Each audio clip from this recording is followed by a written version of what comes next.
demonstration of James's lovely molten orange ST180. This is one we were doing lots of work on. I won't bore you too much with that. You'll just watch the previous installments and you'll see exactly what we're doing on it.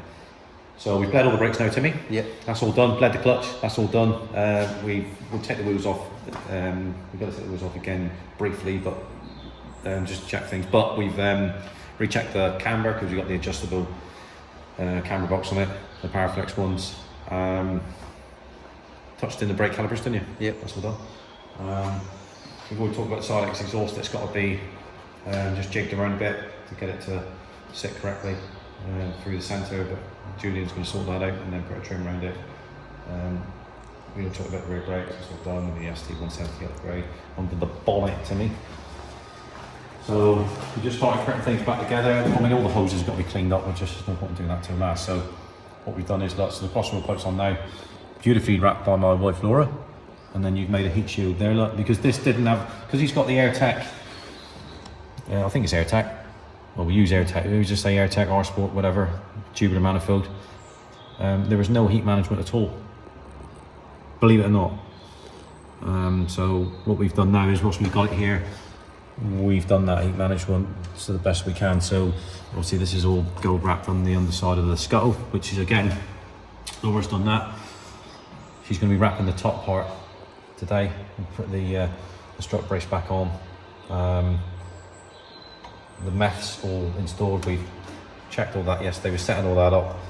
Obviously we don't connect it up to the engine. The feed pipe, which is here, goes down through the solenoid, and then obviously the feed pipe coming out, which is connects to the injector on the charge pipe, the Meth injector.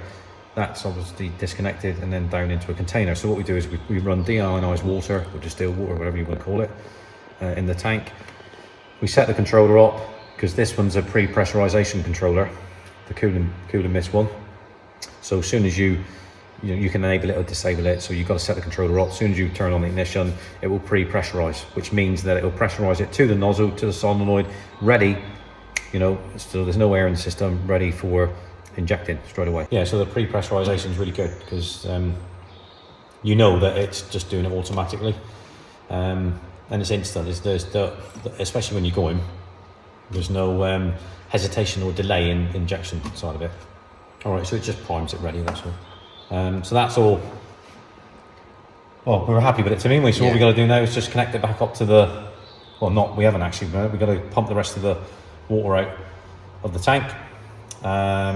We've set up all the start and flow, which basically, so what we do is we set the PSI to when we want the Meth to start flowing, injecting, whatever you want to call it, at just normal active rate, okay? And then we do it at a full pressure. So on this particular application with the RT330, we probably set it at about 10 PSI, where the Meth starts to inject. And then full duty cycle will be like 20 PSI.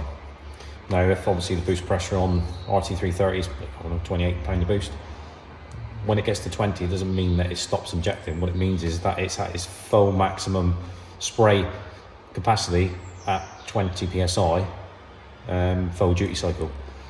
All right, doesn't mean that it stops. That just means it's injecting at its maximum at 20 PSI, and it will keep going until you change gear, effectively, or until it drops back up. So once it drops below 20 PSI, all right, so it won't do anything, and then it'll go back to just normal active. All right, so you only get the full duty cycle when you're 20 PSI or above, which is what you want, full maximum attack on the Meth throttle, on the Meth nozzle, sorry. So that's that. Then we'll reconnect all that up, that's done. Headlights can go in, all that sort of stuff to me, innit? Yep. We're not going to say we're not bothering with the duct on the front. We decided to go against that because I thought it was an open cone on this. It's not, it's closed air box. So sorry, it's open cone. I thought it was closed air box, which is not, so it's really pointless putting a duct in there. You can do, it might aid a little bit, but it's mainly for the closed air boxes with dedicated air supply in it. So, and we've got to put this on as well, innit? So this is the inline air filter, which goes on the engine bay end before you go onto the boost pickup. It just makes sure that the air is clean going back to the controller, no contamination, so it just filters it out before it goes back. There's not any issues there, so just a preventative maintenance thing really. So that's that. So yeah, let's go back in, top scuttle and all that sort of stuff. We're not doing anything, we want the brake ducts either. We talked about it, I would do them. James doesn't want, he wants to keep his bottom fog lights. But yeah, so he's keeping the bottom fogs, that's his choice, that's fine. Everybody's different and we just carry out what they want to do basically. So we got the silicone pipe to go on, Timmy, haven't we? Yep. Which is all there ready to go. It's down on the floor, that'll have to be cleaned up. Passenger seat to go in, we won't put that in, we'll put that in last because we need to just check everything. I'll leave the controller out. The controller's mounted, but well, the display's mounted, but the controller, Meth controller, will be just down on the floor for a minute. I need to check with that, come back, make sure it's good, make sure I'm happy with it, adjust it if necessary, and then we'll, you know, neatly tag it up, the trim under the glove box, so it's all nice and neat. Tied up all the wiring, Timmy, wouldn't you? Yep. Set up all the alignment. We got, you know, it's got to be road tested and all set up first, and then yeah, we do some moulds on it and check it out, see what's what, and then what he'll do then is he's quite interested to see what difference it'll make on the map 4, you know, for the RT330 on the 102 capability map. So when he takes it back to when James done it, I'll do some moulds on it once he's happy with it. Once I'm happy with it and he comes to collect it, he'll then go back. And then I said to him, try, you know, use the same dyno, try well, as close as you can get, same ambient temperatures in it, and then see what, do it again and see what improvements you get. Because we've put a different flow exhaust on it as well, so that will help. Okay, so there's the Meth tank, all there installed. We talked to you about this gauge before. That's basically, you know, for just monitors the pressure coming out of the pump. It's good for tuning as well, and yes, you can see it if you had, like in Timmy's, so it's got no seats in, whatever, you can spin that around, so you'll be able to see it in your rear view mirror, be able to check what it's doing when it's coming up on pressure. Won't do much until you start moving, you've got to get it pressurised, don't you? This is what we done for him. So this was originally in silver, this DNA is the silver colour. We got that repowder filter for him in black, which is what he wanted to match the one under the bonnet.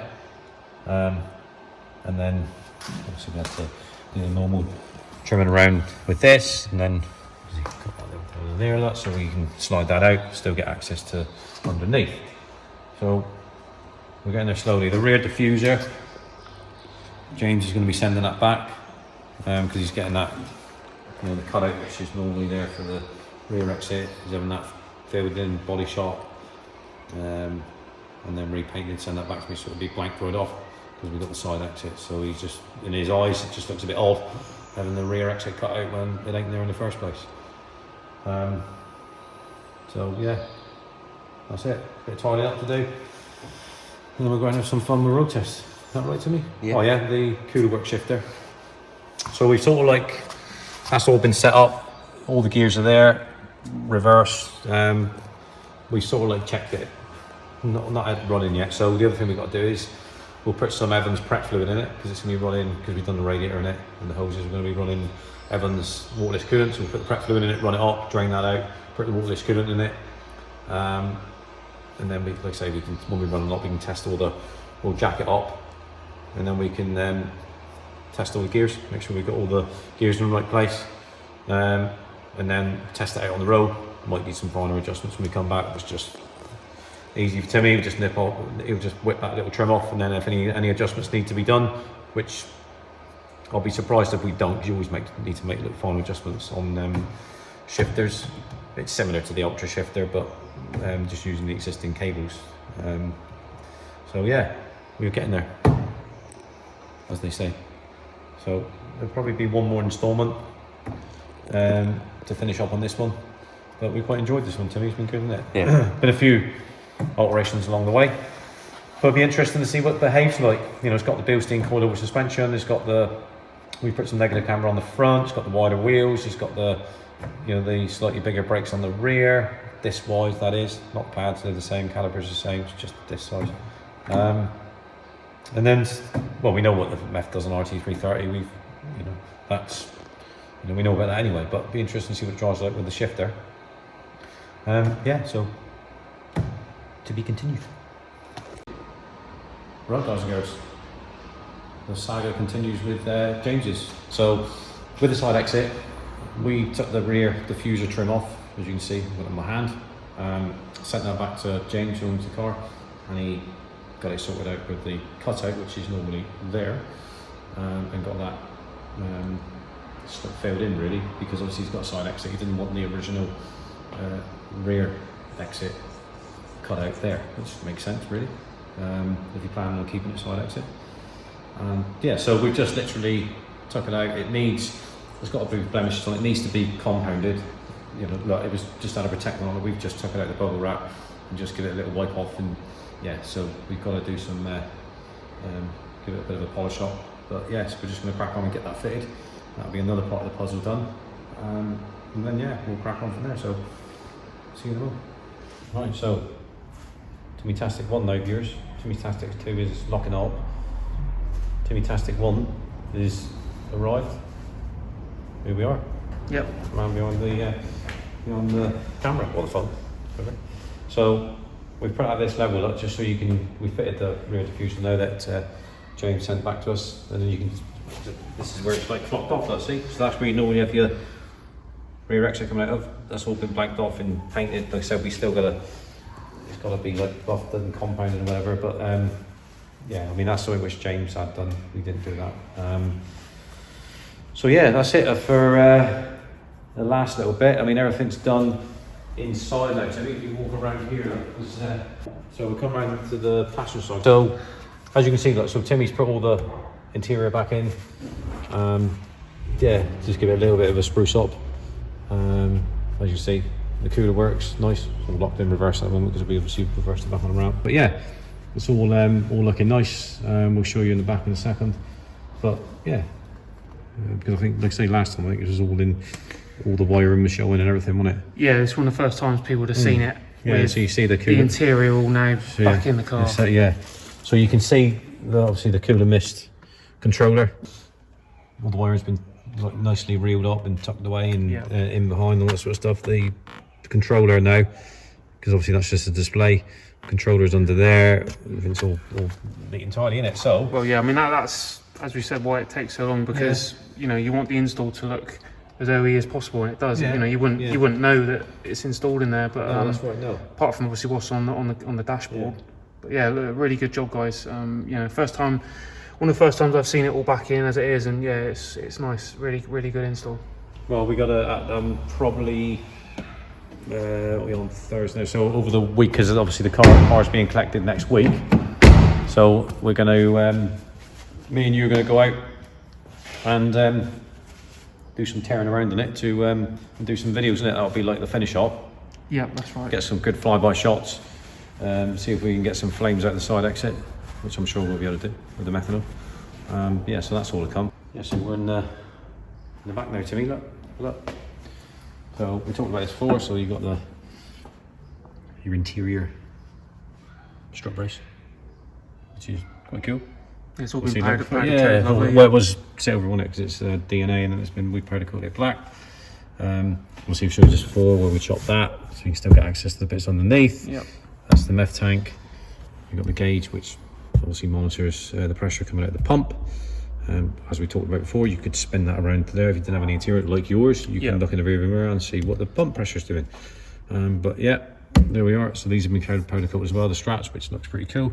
Oh yeah. So first time I've seen those. Nice. Yeah, I mean it's a 2.25 gallon, American gallons, I suppose, isn't it? It's a bit different than what we our measurements, isn't it? Yeah, always a bit like the dyno rolling rows, isn't it? The dyno figures, a little bit different than our measurements, isn't it? A little bit different. A little bit inflated, the American stuff, isn't it? But yeah, that's the way they do it, isn't it? But yeah, so it's just a quick mosey round to the front. We'll just quickly quick look on the bonnet. I mean, he's got his boost gauge there. Gives you an idea of what you're running. Better to have an idea of what boost you're running than nothing. Yeah, definitely. Right, yeah, definitely. I think so, isn't it? And then under the bonnet here. Right? Yeah. So we've still got a little bit of cleaning up to do. So we use some WD-40. Everybody knows what WD-40 is, penetrating fluid maintenance spray, whatever you want to call it. Yeah, on the just to clean up the hoses, the orange hoses. We got some other orange hoses to fit, which he's now got 1, 2, 3, 4, which he's got from well, whatever it was, AirTech, I suppose. So we got them to fit, and then a bit of cleaning up to do. But that's no big deal. We'll do that last because it's going to get dirty again when we go road testing it, to me, innit? Because it's going to get collected. You know, I think he's going to send a lorry down to pick it up. So yeah, that's nice. Look, all the level, bang on, lovely. That's what we like to see. Yeah. On that waterless coolant in this one, all the brakes thing through, all bang on the maximum. Yeah, so that's we use 5.1 Pagid fluid in this. That's for what he's going to be doing with it. It's all it's needed really. You don't need to deal with a mad, you know, full-on attack with the Ferodo Super Formula. That's not really needed. But yeah, that's all it was. So we just on look, viewers, this it makes some crazy sounds, this thing. I mean, it's got the open cone, all right, but with the RT330 and now with the methanol, it makes some really interesting noises from the you know, from you got your intake noise, put it that way, with the airflows going and then, you know, getting mixed up and all that sort of stuff in the chamber. That's, you know, in the pipe work, that's where you get that flutter noise. Not anything to do with the wastegate, there's no such thing, is there? It's just what's happening in the intake flow, you know, on the compressor wheel and the way it's circulating, all right, on the turbo hoses and all that sort of stuff. People think it's, you know, the wastegate chatter. Well, don't know. Correct me if I'm wrong. I mean, comments down below. If you, I don't know if it's not a real thing. It's made up. You know. So as far as I'm concerned, it is. So, but yeah. So we just got some road testing to do, haven't we? Yeah, we do. Yes, definitely. That's what we're doing over the weekend, and then ready for James. But yeah, I haven't really pushed it yet. We're just doing like some test modes, that bring it back, check it, make sure it's good, and then we'll go out and have a real, you know, then we'll just do a bit of hard driving in it, and just to make sure everything's all good. And then I'm sure he's going to do a few things on it when he gets back, cosmetic wise, messing around with it. But he's going to love the sound. It's not antisocial inside exit. It's quite nice actually, but a different sound. Put it that way. So you'll get an idea on the video when we do some flybys and that, to me, innit? Yeah, we'll like Martin said, we'll go out with the car and we'll get some of that on camera. Obviously the side exit there all installed, but yeah, we'll hopefully get some flames on there as well. It has made some flames, so yeah, we're looking for that with the methanol. Yeah, we're looking forward to filming that, and we'll share all that with you guys. Yeah, they say this is all obviously what Julian's done down at Proform. Yeah. It does sit close to the body underneath. It's just the way that it's designed. You know, there's not a lot of room because of the size of the centre silencer. They've made it that size, I suppose, to make it, you know, not so rowdy. But yeah, we'll do all that when we get out on the road, and we'll see what's what on it. But for now, I think that's a wrap, as they say, for this episode, Timmy. So it is. Give it to you to finish up. We've got somewhere important to go to, haven't we? We do, yes. Can't say too much about that, but yeah, looking forward to that as well. But yeah, cheers, Martin. So yeah, this car's really close now to going back to the customer. I think they're going to be really pleased with what's been done by the garage. As I've said, you know, make sure you follow us on Instagram and Facebook to see everything that's happened on the car and everything else happening at the garage. There'll be loads of photos of this build going up on there. But yeah, in the meantime, guys, if you like what you see, make sure you like, comment, subscribe, hit the bell notifications so you're notified on all new videos. And if you like this, if you want to see more Fast Four content, new videos coming every week, subscribe, and we'll see you on the next one. Cheers, guys. Cheers.